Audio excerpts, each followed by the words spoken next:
آدم کا فرشتوں سے افضل ہونا۔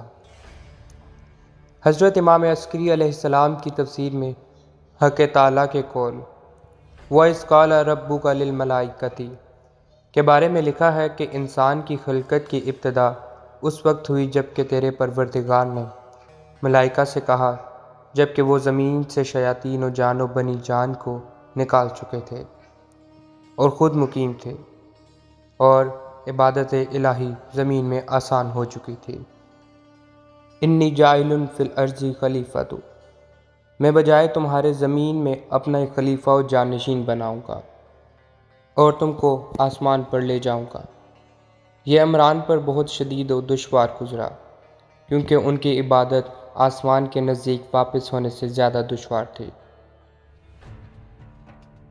اور ایک اور آیت میں فرشتوں سے مخاطب ہو کر فرمایا، ان فرشتوں سے کہا، اے ہمارے پروردگار، آیا زمین میں ایسے لوگوں کو مقرر کرے گا جو اس میں فساد کریں، خون بہائیں، جس طرح سے کہ بنی جان نے کیا، جن کو ہم نے زمین سے نکال دیا۔ حالانکہ ہم تیری تسبیح کرتے ہیں اور تجھ کو پاک سمجھتے ہیں ان صفات سے جو تیرے لائق نہیں، اور تیری زمین کو ان سب سے پاک کرتے ہیں جو تیرے نافرمان ہیں۔ سورہ بقرہ۔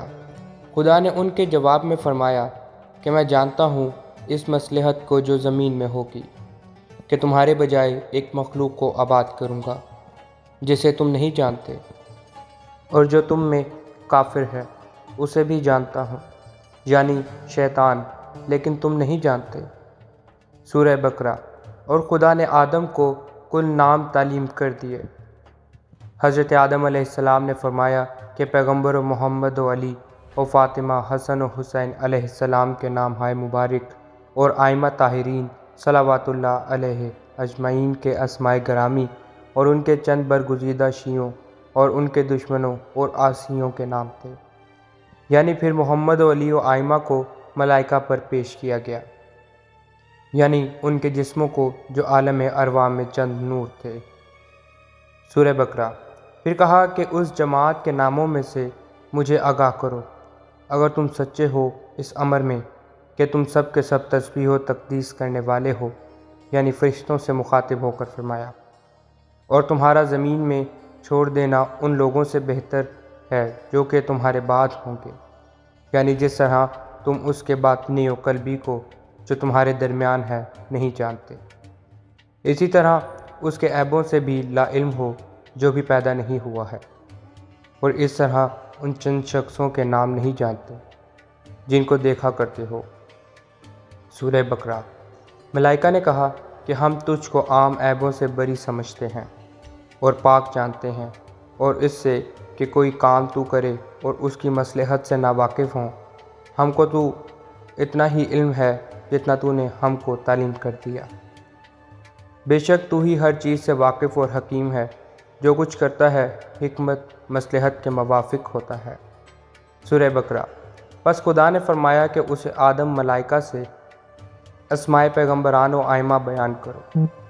پھر ان کے نام آدم علیہ السلام نے بتلا دیے، تو انہوں نے کہا، ان کو پہچانتا ہوں۔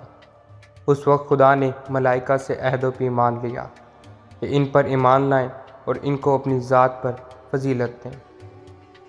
پھر خداوند عالم نے فرمایا کہ کیا تم میں سے نہیں جانتے؟